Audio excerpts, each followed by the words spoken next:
Hello, we are Aria. and Indira, and this is the WMTH Park Ridge Stay Wired podcast. Today, we will be talking about a book that is very near and dear to our hearts. That book is Powerless by Lauren Roberts. This action-packed and tension-filled YA novel is one that is widely popular on the book sides of YouTube and TikTok, also known as BookTok and BookTube.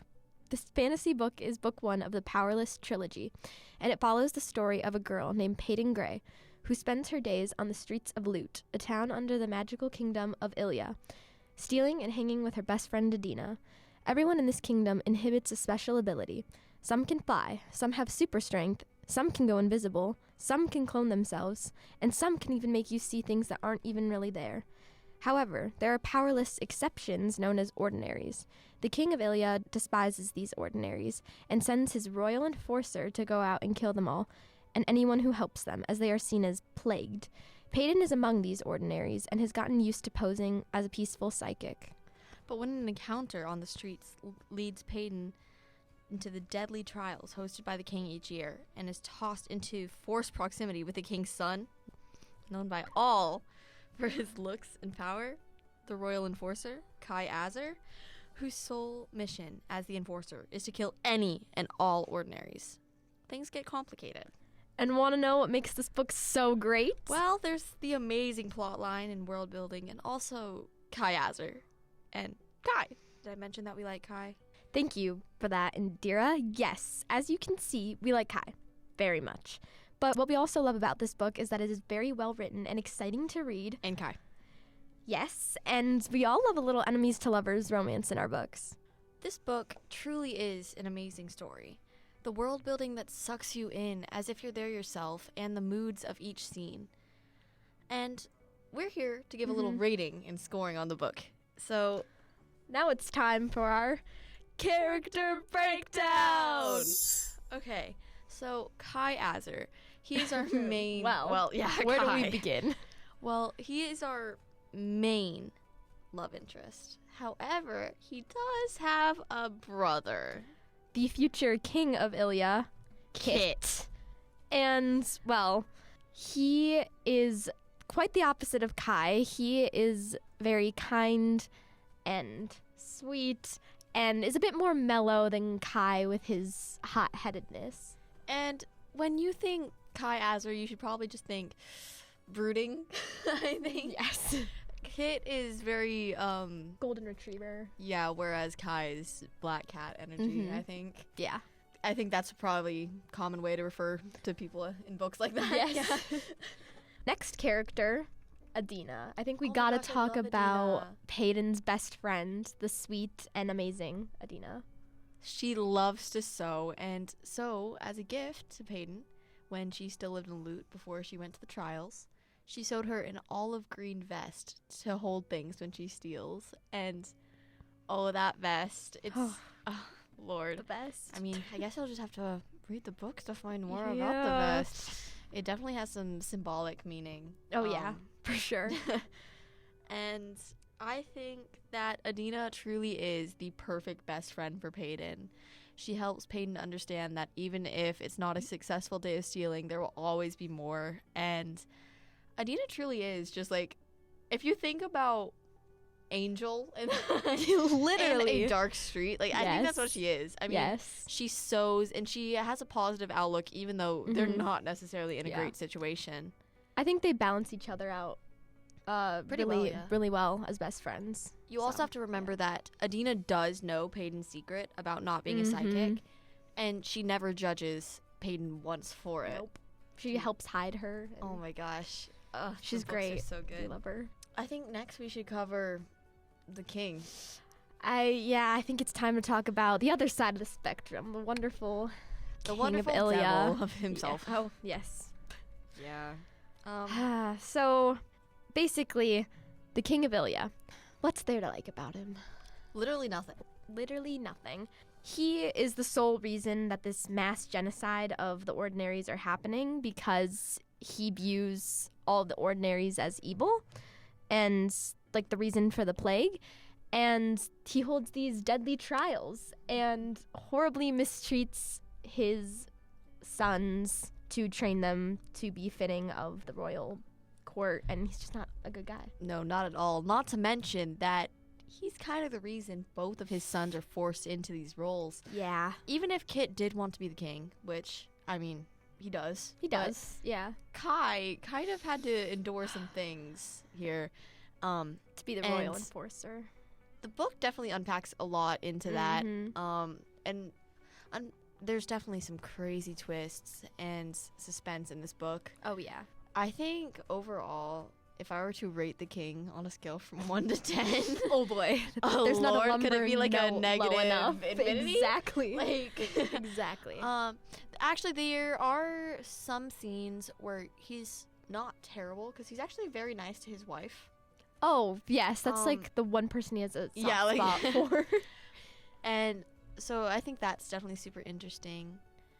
This is actually common knowledge within the first few chapters of the books, like once you meet them. But Kai and Kit are not fully related. Mm-hmm. So Kit's mom actually died before Kai was born. So although they're not fully related, they definitely share such a brotherly bond that's just like so apparent in their characters. Yeah. And I actually have read more of the series than Arya I here. have, yes. But knowing some of the things you find out, it's certainly interesting to go back and look at all the foreshadowing and all of the wonderful things that happen there. Now you're making me wonder what's going to happen in the other books, but well, okay. I guess you'll just have to read it, Arya. I guess so, and I guess you guys will have to read Powerless to find out more about what we're talking about here. Yes, such amazing books. Lauren herself, she's Incredible. only 22, I think. That's amazing. And she's already written a best-selling trilogy. Like, that's kind of insane. That's insanely like, go impressive. Lauren. Oh yeah. Lauren herself has a bunch of fun content you can watch on YouTube and Instagram and all of those lovely social media platforms. But you should definitely go check her out because her writing, it's stunning. And if you're not gonna read it, like, why are you even still listening? Like, yeah. We stand Lauren here. Oh my gosh, we love Lauren. I think truly these books are just so wonderful. And there's even some novellas that there Lauren has written in addition to the trilogy. Actually, just around a month ago, I think, maybe it was September like 2nd or something. The second novella of the series, called Fearful, which is the novella to the third book in the trilogy, Fearless, was released. I haven't had the chance to read it yet, but I've heard so many good things, and so I can't wait to read it. There is one other novella currently released, which is Powerful, which is obviously the novella to Powerless. So let me give you a little breakdown of the series so far. The first book in the series is Powerless, as we've talked about, and it can be done as a dual read at the same time as Powerful. And I believe Lauren has the guides on how to do that somewhere on her Instagram, or if not, I'm sure you could just Google it. Then the second book is called Reckless. Yes, Reckless. It does not have a novella at this current time.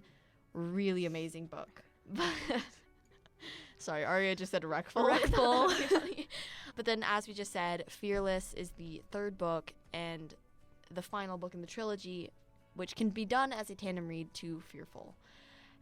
I think these books are truly amazing. Arya, if you were to rate this book series, well, I guess you've only read the first book. But yeah. So, if you were to rate Powerless on a scale from 1 to 10, what would you rate it? I mean, just based off the first book, even though I haven't read the whole series, like, it's such an incredible book, and honestly, like, I could not put it down when I started reading it. I would give it, like, a 10 out of 10, like, 5 out of 5 stars. I think any other rating is, like, criminal. As someone who has read the entire series, good lord, that is correct. 10 out of 10. Yep.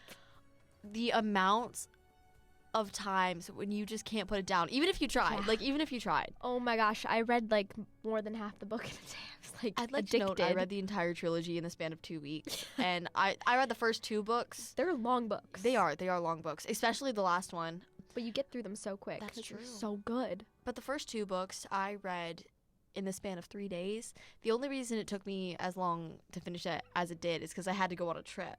But even then, I found time to read it. It was so good. I'd rate it 10 out of 10. 5 stars as well. Yeah. As you should. And this is, reminder, this is coming from people who actually read quite a bit. Yeah. We love to read here. Especially books under these genres. Some of my favorites are The Selection by Yeah. Kiera Cass. I really love The Inheritance Games by Jennifer Lynn Barnes. Aria, what about you? Oh, I adore the Once Upon a Broken Heart trilogy by Stephanie Garber. I She think has it's an also written incredible a book. trilogy called Caraval? Caraval. know. I don't know. One of those. I Really have good. not read that one yet. I love The Hunger Games. I am obsessed Oh my gosh, with The Hunger every Games. single one of the Hunger I think Games we're gonna books. have to do another episode diving Yeah, into The Hunger I Games. think we are. Sunrise on the Reaping. Look Ooh. forward to that, guys. Yeah. Oh my gosh, I love The Hunger Games so much by Suzanne Collins. Yes. All right. Yeah. So we recommend this book to fantasy fans, people who enjoy good enemies to lovers, lots of suspense and tension, and any fans of the Hunger Games series, Divergent, the Once Upon a Broken Heart trilogy, and anyone who wants to be transported to a new world with a good trilogy. So this was the first episode of our podcast. Stay wired. You should definitely look out for more episodes because There's so many more to come. Oh yeah. Oh yes. You can find us on YouTube at Stay Wired Podcast and on Instagram at Stay Wired Podcast. Thank All right. you. Thanks for listening. This is Stay Wired with WMTH Park Ridge. What is your favorite color? I spin her if only to give myself some time to think. I'd never thought about what my favorite color was before. It never seemed important. Not until I looked into a pair of ocean blue eyes and realized that perhaps drowning was a beautiful thing. Not until I looked into a pair of fiery blue eyes and realized that perhaps burning was a painless thing. Not until I looked into a pair of sky blue eyes and realized that perhaps falling was a peaceful thing. I'd never thought about what my favorite color was before, because I hadn't seen one that was worthy of the title. Until now, that is. Blue, I say, my voice low.